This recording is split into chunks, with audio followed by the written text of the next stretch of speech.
Nous sommes ici à Natitengu, une ville du nord-ouest du Bénin, située à plus de 500 km de Cotonou, la capitale administrative du Bénin. Non loin de ce relief accidenté, composé de la chaîne de l'Atakora, de plateaux et de collines, se déroulent des activités du programme panafricain d'éducation des jeunes à la préservation de l'eau. Dans l'atelier A de Water School du département de l'Atakora, dénommé le Château d'eau du Bénin, la communication du jour porte sur l'hygiène et l'assainissement du cadre de vie. Avant, je consommais l'eau depuis, mais avec cette formation, j'ai compris que je ne dois plus consommer cette eau car elle est vraiment dangereuse pour ma santé. Le jeune Kassim, élève en classe de 6e, a suivi avec grand intérêt la présentation du communicateur. À la fin de la journée, il s'empresse aussitôt de rentrer à la maison. Lorsqu'il rejoint les membres de sa famille, il partage les informations reçues à Water School.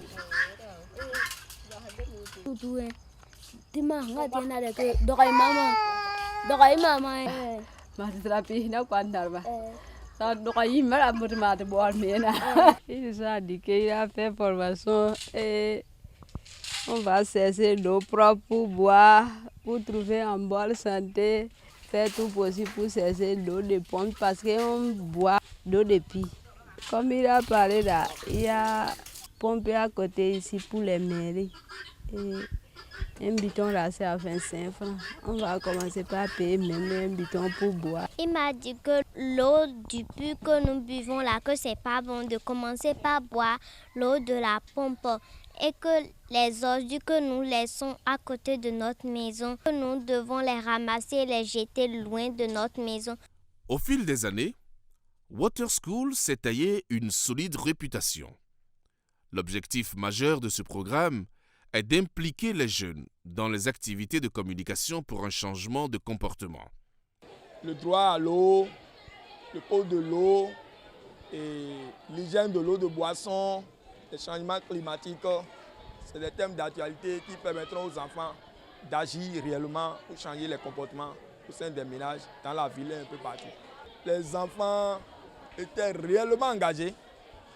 Ils sont vraiment contents de ces échanges. Il faut aussi dire que les enfants connaissent beaucoup de choses qui sommeillent en eux. Et dès lors qu'on commence à développer les thèmes, ils sont très intéressés. Ils envoient beaucoup d'éléments. Ils font sortir beaucoup de thèmes, beaucoup de thématiques. Et c'est des échanges fructueux. Engagés dans la préservation des ressources en eau, de la lutte contre le changement climatique et la promotion de l'hygiène et de l'assainissement, ils se constituent en réseau pour sensibiliser leurs pairs et les membres de leur communauté. Water School nous montre que l'eau, c'est la vie, mais elle peut être également la mort si on ne respecte pas les normes hygiéniques établies à l'échelle internationale.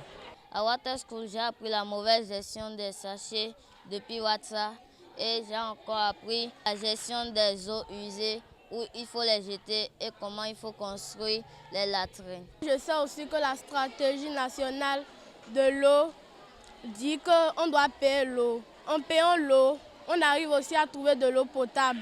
Grâce à ces différentes communications et débats, Water School offre une plateforme idéale pour les jeunes qui représentent l'avenir. Il s'agit à la fois d'enrichir la réflexion, entre autres, sur les questions liées aux conséquences du changement climatique, à la gestion intégrée des eaux usées et ses impacts sur la santé humaine, à l'économie d'eau potable, à l'hygiène publique, et de favoriser la rencontre et l'échange entre les jeunes et les professionnels de l'eau. J'ai présenté la communication sur la gestion des eaux usées, gestion intégrée des eaux usées, impact sur la santé humaine. Bon, vous savez que tel que nous utilisons les eaux, nous avons l'eau potable, mais à côté de l'eau potable, nous avons les eaux usées. L'eau potable, c'est ce qu'on peut boire sans craindre d'être malade. Mais contrairement à cela, dès que nous avons fini d'utiliser l'eau, nous l'appelons l'eau usée. L'eau usée, c'est ce que l'homme a déjà utilisé. Et là, tel que nous les faisons ici, c'est de les jeter dans la nature. Et là, ça pose tout le problème. Les odeurs nauséabondes. Imaginez qu'on est lavé du haricot, on jette son eau dans la cour le soir pour se mettre un peu au dehors et prendre un peu d'air. C'est compliqué, c'est des odeurs. Imaginez qu'on jette cette eau aussi dans la rue. Bon, ça crée la boue et puis après c'est des crevasses et ça gêne la circulation. Water School, co-organisé par le groupe Eau Afrique et le programme sectoriel Eau, Hygiène et Assainissement, PROSEA, de la coopération allemande, exécuté par la GIZ, confirme ainsi sa place de rendez-vous incontournable d'éducation sur les questions de l'eau et du développement durable. Il donne les moyens aux jeunes d'être les artisans de leur devenir et acteurs de leur futur. Une mobilisation sociale et une communication pour un changement de comportement ayant pour cible les jeunes sont primordiales pour affronter avec succès la dégradation de notre environnement. Aujourd'hui, on écoute les enfants. Il n'y a pas de questions bêtes, mais c'est bête de ne pas poser des questions. Et je pense que les enfants aussi sont de plus en plus élevés dans ce sens pour être aptes aux exigences de la vie moderne. Water School contribue aussi à un changement de perception de mentalité et des approches. Et donc, si on les nourrit avec les informations correctes, je pense la logique toujours gagner. Je dois féliciter les formateurs, mais aussi les élèves. Le changement climatique est dans la tête des enfants. Ils ont compris que quelque chose change. Sans l'eau, on ne peut pas vivre, mais aussi pour manger, parce que sans l'eau, il n'y a pas de manger. L'eau et l'assainissement sont essentiels à la réalisation de nombreux objectifs de développement durable. Ils sont intimement liés au changement climatique, à l'agriculture, à la sécurité alimentaire, à la santé, à l'énergie, à l'égalité du genre et à l'éducation. Nous avons donc montré qu'il faudrait tout faire pour avoir donc dans nos localités l'eau potable. Mais après l'eau potable, comment donc préserver notre nature, l'environnement? Comment faire pour toujours garder cette eau-là potable? Et maintenant les déchets plastiques, les déchets donc organiques, les déchets non organiques, comment on peut donc les recycler? Le message passe, ils sont vraiment assidus et souvent donc tous les thèmes et toutes les explications, vraiment ils sont intéressés. Si le tiers pouvait donc vraiment être assidu donc dans le réseau, je crois quand même que d'ici quelques 5 ans, on verrait quand même les impacts de ce que nous faisons aujourd'hui. Water School vise à renforcer l'implication durable des jeunes qui sont plus réceptifs que les adultes dans le processus de préservation de l'eau et de la promotion de l'hygiène et de l'assainissement. Seule une éducation des jeunes peut arriver à infléchir des pratiques inscrites dans un patrimoine culturel. Ce programme a mis le doigt dans la plaie et que j'ai bon espoir que la plaie sera guérie. Nous sommes dans une société traditionnelle à Nati Tengu, c'est-à-dire le code environnemental n'est pas encore bien intégré par nos populations et vous savez qu'il est un peu difficile pour un adulte de retourner à l'école. Mais toute société met à l'école ses jeunes membres.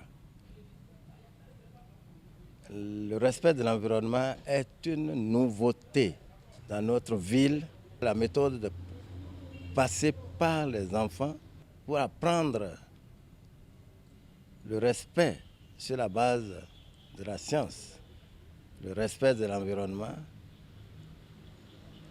Ce n'est pas les enfants que les parents vont être surveillés et vont être contrôlés et vont finir par s'adapter. Vous savez qu'on ne redresse pas un bois sec. Vont s'efforcer d'améliorer leur comportement vis-à-vis de leur environnement. Et je crois que ce n'est pas cette technique de l'enfant qui enseigne à l'adulte que nous pouvons intégrer dans notre société le respect de l'environnement. Nous avons dans les départements de la Donga et et de la Takura un service de police environnementale qui compte 2 membres. Vous comprenez que l'impact ne peut pas venir tout de suite. Mais ces enfants, si on arrive à leur faire remplir la même fonction de policiers environnementaux, je crois et j'espère un impact plus sérieux. Nous les solliciterons pour qu'ils viennent ici à la mairie nous rendre service.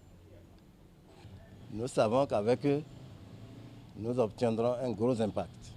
Water School a l'ambition de faire prendre conscience aux jeunes que certaines attitudes, certains comportements ou habitudes peuvent produire des incidences sur la gouvernance de l'eau. C'est un instrument essentiel pour favoriser la prise d'initiative des jeunes et stimuler l'action pour une planète durable.